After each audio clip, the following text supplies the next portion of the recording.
In this video, we'll explain for the HCD-3 how to completely thread one of the needle positions all the way from the thread feed tube through the upper and lower tensioner knobs and the take-up lever, and then finally down to the needle. You may need this from time to time, even though you may not have to rethread this very often.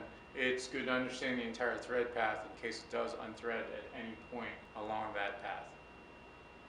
We'll start at the top and we will rethread the needle 5 station here because it's a little bit more difficult to thread needle positions that are in the middle of the head, so we can show some of the techniques used to overcome that difficulty.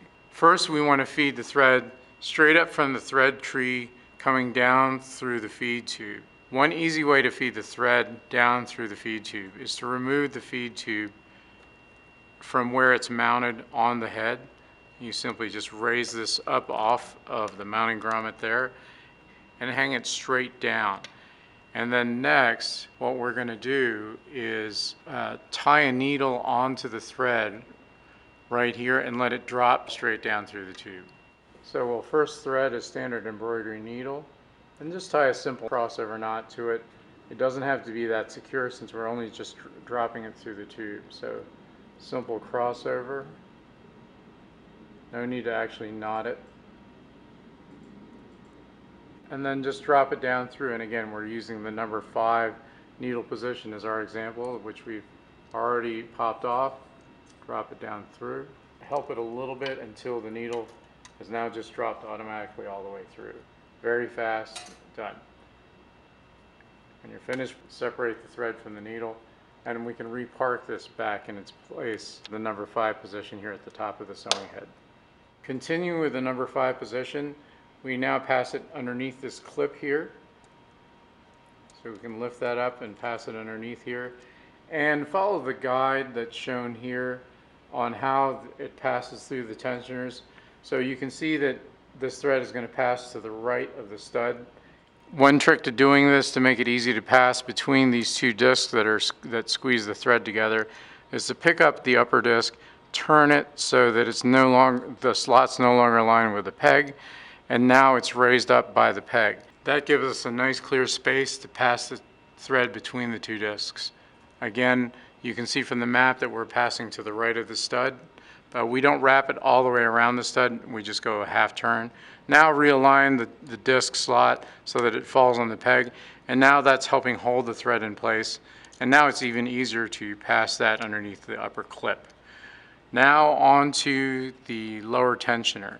Follow the embossed guides here, which now indicate that we want to pass to the left of this peg and then zigzag back and go counterclockwise around the base of the tension knob in the wheel. It's very important that the thread rides in the groove of the metal wheel all the way around, doing a full 1 1/4 turns around this wheel. So we'll start at the top. Sometimes if you can hold it like a piece of floss with 2 pinched fingers, it helps hold it in place. But at some point it's not practical to do this, so we'll try to use other techniques to get this to feed into the groove of the wheel. One thing you can do is keep turning the wheel clockwise to help it along and help it sit in the groove as we're feeding it clockwise around that groove. So manually turning that helps lessen the chance of the thread jumping out of that groove. And now we're all the way around, turn and a half. And finally we want to pass it through this hook here. And as you can see, the thread has also slipped out of the little peg here. But if need be, you can use anything like a screwdriver or other tools like tweezers to help you push the thread in whatever direction you need to go. Make sure that this wheel is turning as it feeds, and we're ready to go to the next section. Next, there's a set of guide pegs here. Just make sure that your thread for your needle position passes to the appropriate side. On needle 5, it's to the right of this small guide peg. And then now through this lower clip here, and then we'll feed into the slot of the take-up lever. So let's have a close look at how we run it through the take-up lever. First, run it down the slot of the take-up lever to the right, and we want to pass it through these roller guides and the check spring here. To properly route the thread through the number 5 check spring, we want to pass the thread through the take-up lever slot and then to the right of this first roller, underneath of the check spring, and then coming up the left side of the left roller. So we'll do that right now. Okay, once past the roller, we want to feed through the loop of the check spring, passing from right to left.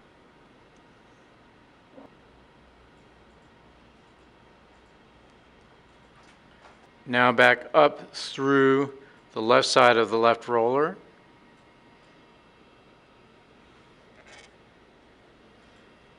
And you can see the rebound in the check spring as you pull on it.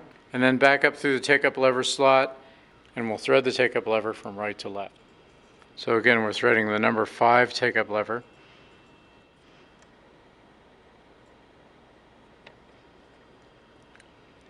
And then straight down through the same slot.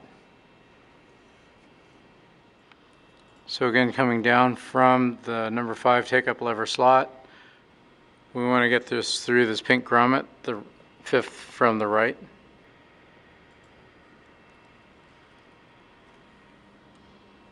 And once through that pink grommet, the next is another pink grommet also down here, so we'll pick from 1, 2, 3, 4, and 5, dropping it straight down.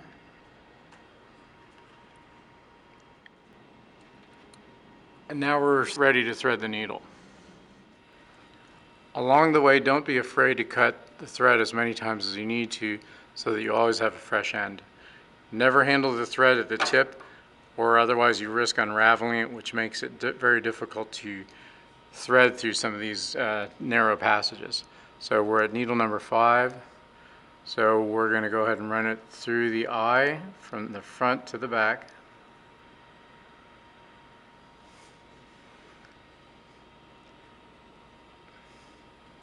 Once through the eye of the needle, hook the thread through the wire loop guide here at the top of the needle.